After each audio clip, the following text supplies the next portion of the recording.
Let me put something in front of you. After 30 years of work, maybe 35 years, someone now puts a piece of paper on a table with 2 numbers on it. The first number is $3,200 a month for the rest of your life. The second number is $480,000. A check deposited directly into your account. They want answers before you leave the room. No one warns you that this moment is coming, and few are ready, which is why those who have spent decades accumulating wealth quietly shed 6-figure blood when they retire without knowing where their wealth is going. Once a clear decision is made, the math is less complicated. But most people receive versions that are superficial, incomplete, and, in some cases, misleading. Here is what the video does. We calculate the actual numbers. We looked at 3 real-world case studies from different perspectives. We are honest about taxes, because taxes are where this decision often goes wrong, quietly, and we are actively dealing with inflation and longevity, because whether you choose pensions or cash, both forces are bad for you. If you are between 45 and 65 and retirement is your priority, take that seat. The choices you make about how to leave your job will shape your financial life for the next 20 or 30 years in a quiet, almost irreversible way. Changing circumstances. Why this decision is more urgent than ever. The pension decision making environment in 2025 and 2026 looks really different from 5 years ago. And this shift is important. Before running a single number, the number of private sector fixed income projects in the United States has fallen from more than 120,000 active projects in the 1980s to less than 46,000 today. And that number is moving in the same direction. It took decades for companies to wean themselves off pension obligations, and the most recent change has been speed. Early 2025 alone has produced a series of signals that are difficult to ignore. The federal government's so-called Department of Government Efficiency sent emails to more than 2 million federal employees offering 8 months' pay as an incentive to leave, and about 7,500 were accepted. BP cut about 4,700 employees and 3,000 contractor jobs. Salesforce cut another 1,000 jobs. Boeing began downsizing its lunar rocket program. These are not isolated events. They represent a pattern of large institutions deliberately reducing long-term compensation obligations, a process often accompanied by pension buyout offers. This creates a special kind of stress that is not accidental. The offer on the table may not exist for 3 years. When it arrives, the response time is short, and the person presenting it knows math better than the person receiving it. There is also an interest rate dimension most employees have never heard of, which changes the amount of checks offered. When interest rates rise, the value of one-time pension payments falls. The present value of future monthly payments is calculated using a discount rate linked to the prevailing interest rate. In particular, the IRS segment interest rate. Under Section 417, higher interest rates compress the present value, which means that the same monthly pension benefits produce smaller paper one-time quotes compared with those who received the same offer in 2025. Those who received the takeover offer in 2021 will receive an important check. Pension fund managers know these calculations are frosty. Most employees have never seen it, and now you do. Inflation has added another layer. In 2026, the cost of living for Social Security was adjusted to 2.8%. Federal pension adjustments through FES fell to 2% in 2026. The cost of living adjustment for most private pension plans is 0, which means that fixed monthly payments that feel viable at age 65 are significantly less purchased at age 75 and significantly less purchased at age 85. This erosion is one of the least valued forces in the whole debate, tilting math in a way that only becomes apparent over time. Understand, your actual choices. Both options should be clearly described until any calculation makes sense. Because oversimplification on either side tends to push people toward the wrong answer. A monthly pension, formerly known as a fixed income payment, is an employer or union trust that promises to pay a fixed amount of money each month for the rest of your life. Choose cooperation and survivor options, which may continue to be paid to your spouse at a lower interest rate after your death. A pension is a private annuity financed, managed, and guaranteed by your employer on your behalf. Guaranteed income and zero investment risk are structural advantages. The absence of inflation adjustments in most private plans, the reliance on the financial health of the fund behind the commitments, and the absence of an heir when you and your spouse die are structural weaknesses. A one-time payment is a one-time payment representing the present value of the expected future pension payment, discounted at the interest rate set by the IRS. Taxes are delayed by transferring money to traditional individual retirement accounts. Think of it as direct cash. And the IRS treats every dollar you receive as a year's normal income. Full control, investment flexibility, the possibility of overpayments, and the ability to pass on remaining assets to heirs are the real advantages.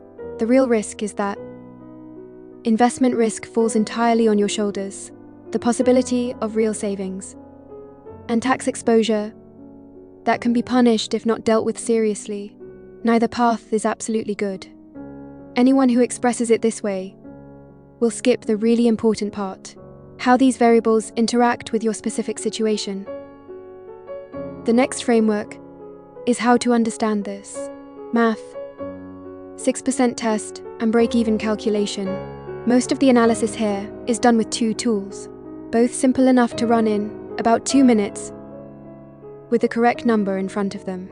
6% test. Starting with your monthly pension, use the lifetime payment option. Multiply it by 12 to get your annual pension income, and then divide that annual number by the one-time payment you receive. The number you end up with is your pension yield, a percentage that tells you which direction to tilt. A pension yield of 6% or more means that the guaranteed return generated by monthly payments is sufficient to compete with the return on responsible, one-time investments. Yields below 6% tend to be one-time, especially for those with actual investment experience and discipline. There are 2 examples to illustrate this. Compare a monthly pension of $1,500 to a one-time payment of $180,000. 1,500 times 12 is $18,000 a year. 18,000 divided by 188,000 is exactly 10%. A pension yield of 10% means that monthly payments will bring extraordinary value, and replicating that income from your own portfolio will require positive and sustained high returns on investment year after year. Pensions have won the comparison by a wide margin. In other words, a $500 monthly pension and a one-time payment of $200,000, 500 times 12, is $6,000 a year. 6,000 divided by 200,000 is 3%. A yield of 3% completely changed the picture. In a balanced portfolio, the same $200,000 yields an annual return of 5 to 6%. Most likely, more than $6,000 a year, while the principal remains unchanged and grows accordingly. A one-time payment of 3% is worth serious consideration. The 6% test gives you a quick signal. Break-even calculations tell you how long you need to live to get more than a one-time pension. Divide the total payment by your monthly pension. As a result, pensions take months to repay the value you give up because you don't take cash. Divide those months by 12 and add in the retirement age, and you have a break-even age. Using a real example from the analysis published by Schwab, a one-time Time payment of $300,000 divided by $1,470 a month produces about 204 months, or about 17 years, for retirees at 65. The break-even point is 82. Pensions are gaining support for people over the age of 82 a month. Every month 82 years ago, 1. Time payments in pure dollars were better. That is where the Social Security Agency's 2025 actuarial data became directly relevant. The average life expectancy for 65-year-old men in the United States was about 84.2 years, while the average life expectancy for 65-year-old women was 86.8 years. These are averages, and a significant portion of the population is in their 90s, meaning that before any other variable, longevity math alone favored pensions for many people, especially women. But taxes could upend that mathematical model, and that is what we're going to do next. The tax dimension, where people quietly lose their wealth. Most underestimate the tax risk of one-time pension payments, and those who make mistakes tend to make a lot of mistakes. Using a one-time payment as direct cash means that the IRS treats every dollar you receive as ordinary income for the year, not capital gains, unqualified dividends, ordinary income, superimposed on all the other income you earned that year.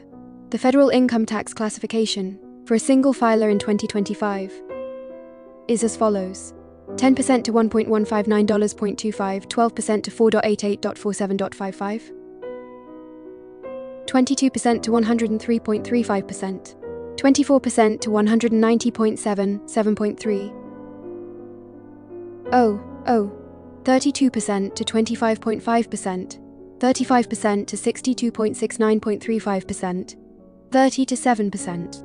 Here are the facts. Suppose you are 62 years old, have about $40,000 in Social Security, and part-time income, and a one-time payment of $400,000 arrives as direct cash. That year's total taxable income was close to $444,000, putting you firmly at 35% of the federal tax rate. In addition, the IRS imposes an automatic 20% withholding on one-time pension distributions paid directly to you. Based on rough math and federal tax law, the $400,000 distribution could be $80,000 to more than $133,000, depending on the total income for the year. This is not a rounding error. It was a year or two of retirement living expenses, which ran out before a dollar was invested. The inclusion of one-time payments in traditional era completely changed that outcome. Execute the transfer from the direct trustee to the trustee. Transfer in full. No withholding tax, no spot tax receipt, no compound interest interruption. Taxes come only when you start withdrawing money after retirement, ideally with lower income and rank. A 60-day extension window also exists as an alternative, but direct transfers eliminate the risk of completely missing deadlines. The assumption in the strategy is that you will actually retire at a lower tax rate, which is sometimes incorrect for an age group with large savings. Social Security and other sources of income, the Roth conversion plan, can directly address this problem by converting some traditional ERAs into Roths within a few years to control the level you occupy when you retire. But this strategy is worth discussing in detail. Monthly pension payments also bring ordinary income taxes, but they arrive years or even decades later, making it easier to manage and predict annual taxable income. There is also something notable about the 2025 legislation. The new tax bill introduces a $4,000 deduction for Social Security recipients, which will almost certainly be offset by large direct one-time withdrawals of Social Security income that year. While pushing up the grade, 3 case studies. Real people, real decisions. Case study 1, Robert, 62. The pension looks attractive, but the company worries him. After 34 years of manufacturing in Ohio, the numbers look strong. When pensions arrived, $21 a month for living, and $310,000 a lump sum, 21.00 times 12, $2.52 a year. Divide 25,200 by 311,000 to get about 8.1%. This is a strong pension yield. And in terms of numbers alone, monthly supply is clearly the winner.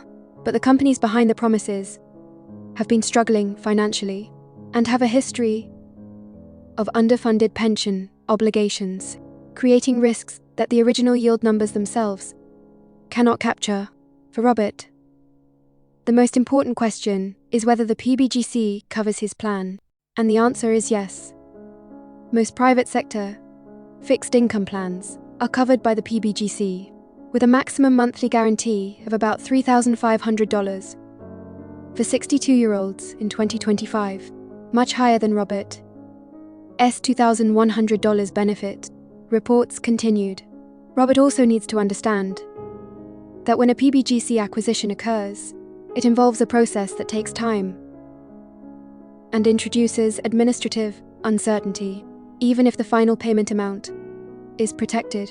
Given PBGC's full coverage at benefit levels and an 8.1% pension yield, monthly payments are a stronger financial option for Robert, because he clearly recognizes that if the company goes bankrupt, PBGC, not his employer, will become the entity he relies on. Case Study 2. Linda, 58. Lump sum payments make sense, but only under these conditions. Linda, 58, is the Director of Corporate Human Resources in Texas and has worked for the company for 22 years, starting at 65. She offered $1,200 a month and now pays $290,000 at a time. 1,200 times 12 is $14,400 a year. 1,400,400 divided by 290,000. The yield is about 4.97%, slightly less than 5%, which makes the quotation below the 6% line, opening a real case of one-time payment. A layer appeared on Linda's profile, and the debate intensified. She is in good health. Her mother is 91. She manages a $455,000 401 portfolio with real estate investment experience behind it. She has no children and no immediate real estate goals. She is particularly concerned about the loss of the purchasing power of fixed payments during her 30-year retirement. Her pension break-even age is calculated like this: 290,000 divided by 1,200 for 222 months, just 20 years after her retirement age of 65. About 2 percentage points at 85, because her family history points to age 90 or older. Linda can actually live past that break-even point, but that is the order in which lump sum payments work for her. She transfers all $290,000 directly into a traditional IRA with zero direct tax exposure, and then builds a diversified portfolio with a goal of 5.5% a year and $1,400 a month, $200 more than her pension. This strategy works because three things work together: financial discipline, investment knowledge, and existing portfolios that absorb volatility. Removing any of these three options would make a big difference. MetLife's 2024 study found that retirees who made one-time payments exhausted their savings much faster than retirees who chose the lifetime income option. Linda is not a typical example. She believes that a one-time payment is the right answer because the specific holders of funds have the conditions needed for decades to properly implement the plan. Case Study 3. James and Patricia, ages 60 and 57. Co-survivor pensions. James, 60, and Patricia, 57, have two versions of pensions. The single living allowance is $2,800 a month. Unions and survivors paid James $2,000 $200 a month, which dropped to $1,100 after Patricia's death. The one-time offer was $395,000. Start with a single life yield. 28,000 times 12, giving you $33,600 a year. Divide 330,600 by 3,995,000 to get about 8.5%. It is a strong proposal, but accepting a single life option with a living spouse at the moment of James's death would cost Patricia her pension income. Joint and survivor, 2,200 times 12, $2.6, 4.00 a year, the yield of 2.6, 4.000 divided by 395,500 is about 6.7%, still above the 6% line. Adding an important dimension to Patricia's age, she was 3 years younger. And if James died at age 80, Patricia could receive $1,100 a month in survivor benefits for 8 years or more. For a person who manages retirement expenses alone, this income stream has real weight. For the couple, there is a third path: maximizing pensions. That is worth seeing before signing any decisions. Here is how. James pays $2,800 a month for a higher single life, then applies the difference of $600 a month to his life insurance policy. If James dies first, the insurance will provide Patricia with one-time income, and survivor benefits may exceed $1,100 in the same period. Whether this exceeds mutual insurance and survivors' pensions depends entirely on James's health and insurability at age 60. Strong health and favorable insurance rates can make maximizing pensions a winner. Any complications related to his health would transfer the balance back to the joint pension as more reliable protection for Patricia. 5 questions to answer before making a decision. After all the math and all the case studies, it was decided to go back to 5 questions, each requiring honest answers before signing anything. First, what is your pension yield relative to 6%? Call this number before you ask someone to arrange a conversation for you. Second, what does your actual life expectancy tell you? Family history, current health, lifestyle factors. These are not conducive to sitting, but math requires sitting. For people whose parents died in their 70s, the break-even age of 82 is completely different from those whose grandparents died at 95. Third, it requires genuine honesty. Will you invest responsibly for the next 20 or 30 years at a time? Not in theory, not at best. Consider the actual decisions you make with money in your life, because a one-time payment also rewards discipline as punishment for absenteeism. MetLife's 2024 study found that retirees who made one-time payments consumed their savings much faster than retirees who chose the lifelong income option, which did not happen to careless people. This happens to ordinary people who manage money in a competitive world. Fourth, where is a pension appropriate for your full retirement income? Social Security, 401 pensions, rental income, working spouse. As part of a diversified income base, a monthly guaranteed pension functions differently from your sole guaranteed income.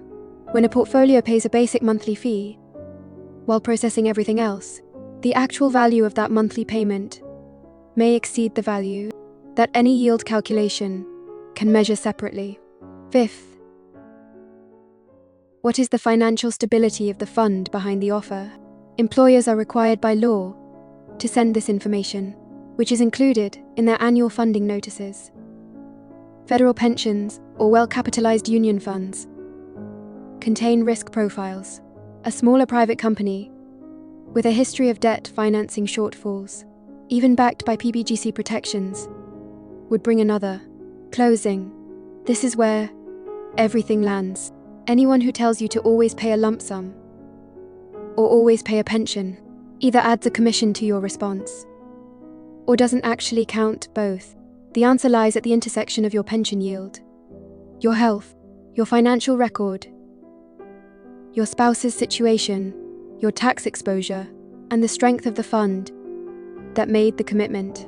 Each variable changes the outcome. People who make mistakes almost always do so for one of three reasons: under pressure from human resources, deadlines, and corporate timetables designed to limit scrutiny. They moved too quickly. They underestimated the actual tax revenue from direct cash distributions, or they overestimated their discipline of making large one-time payments during decades of retirement, because there was a way to justify spending money that never appeared in the original plan. Slow down. Calculate the numbers carefully. Working with a fee-only financial advisor, someone will pay for their time, not for the product you ultimately choose. So the advice you receive will not come with a commission. The time you spend here is the beginning of the study, not the conclusion. If this gives you a clearer sense of where you stand, share it with those facing the same decision, because many people are trying to solve this problem now, and no one teaches them math this way. If you want to fully break down Ross's switching strategy in pension decisions, or how Social Security time changes, or how pension maximization works in practice, explain it in the comments, because each topic is deep enough to warrant your own exclusive video. Watch your money, because no one will help you.